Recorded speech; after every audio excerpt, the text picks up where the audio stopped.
मंडळी, रोहित शर्माच्या भारतीय संघाने 2020 विश्वचषकाच्या साखळीत सलग 3 सामने जिंकून सुपर 8चं तिकीट कन्फर्म केलंय खरं, पण या विश्वचषकात भारतीय फलंदाजांच्या कामगिरीची अजूनही चिंता आहे। आणि त्याच पार्श्वभूमीवर पाहूयात क्रिकेट समीक्षक सुनंदन लेले यांनी क्रिकेट समालोचक प्रकाश वाकणकर यांच्याशी केलेली बातचीत।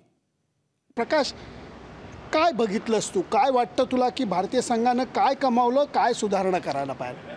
सगळ्यात पहिली गोष्ट मला अशी वाटते सुनंदन की IPLच्या बॅकग्राऊंडवर येऊन इथे खेळणं आणि पिचेस जशी होती तो एक फार मोठा चेंज, फार मोठं ॲडॅप्टेशनची जरूर होती।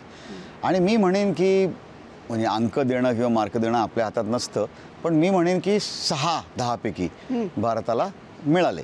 की 6 का 10 का नाही, कारण जेवढ्या क्वालिटीचे प्लेयर आपले आहेत, पर्टिक्युलरली बॅट्समन, कारण बॉलर्सना मदत मिळतच होती त्यामुळे बॉलिंग छान होणार याच्यात शंका नव्हती, परंतु बॅट्समनला जी ॲडजस्टमेंट करायला पाहिजे की बॉल बॅटीवर येत नाही, की तुम्ही हा मारलेला फ्लिक जो बाउंड्रीच्या बाहेर 6ला जातो तो बॉल वर पण जाऊ शकतो, मिड विकेटला पण जाऊ शकतो आणि तुम्ही आउटवर्ड बॉल येऊ शकतो। तर ही जी ॲडजस्टमेंट आहे ही करायला विकेटवर वेळ घालवणं महत्त्वाचं होतं आणि ते माझ्या मते रोहितने थोड्या प्रमाणात करता आलं त्याला एका मॅचमध्ये। आज आपण सूर्यकुमारला पाहिलं, स्कायने छान बॅटिंग केली, मध्ये एका मॅचमध्ये पंतनी केली, परंतु ते सोडले तर बाकीचे जे बॅट्समन होते विराटपासून, विराटने तर म्हणजे 3ही मॅचमध्ये विराट फेल झाला आणि ती एक काळजीचा विषय असणार।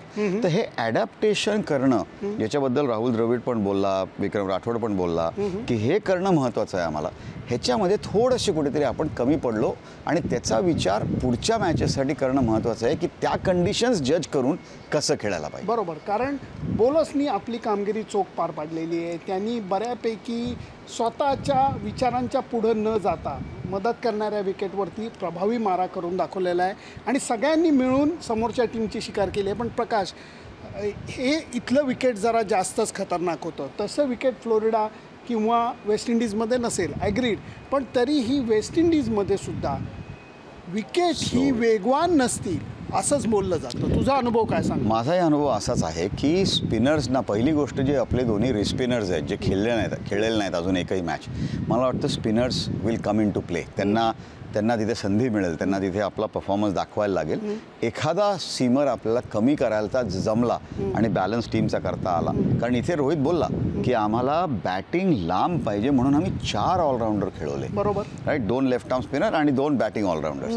त्या कंडिशनमध्ये तेवढं करणं वेस्ट इंडिजमध्ये शक्य होईल का नाही मला माहीत नाही, आणि म्हणून ती जबाबदारी बॅटर्स जे आहेत, प्युअर बॅट्समन, त्यांच्यावरती जास्त येईल आणि ती ॲडजस्टमेंट करून भारतीय संघ कुठल्या पद्धतीने आपली संघाची रचना करतो हे महत्त्वाचं होईल। कुलदीप किंवा चहल यांचा माझ्या मते दोघांपैकी एकाला खेळवायला लागणार, कोणाला तरी बाहेर जायला लागणार। आता तो शिवम दुबे आहे का आणि कोणी आहे?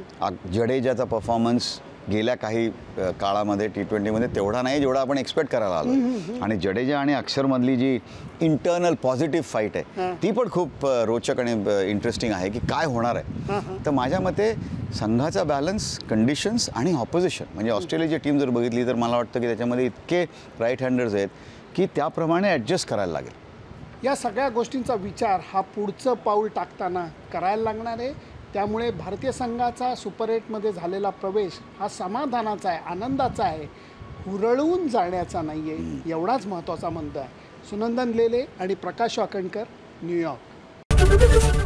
ABP माझा, उघडा डोळे बघा नीट।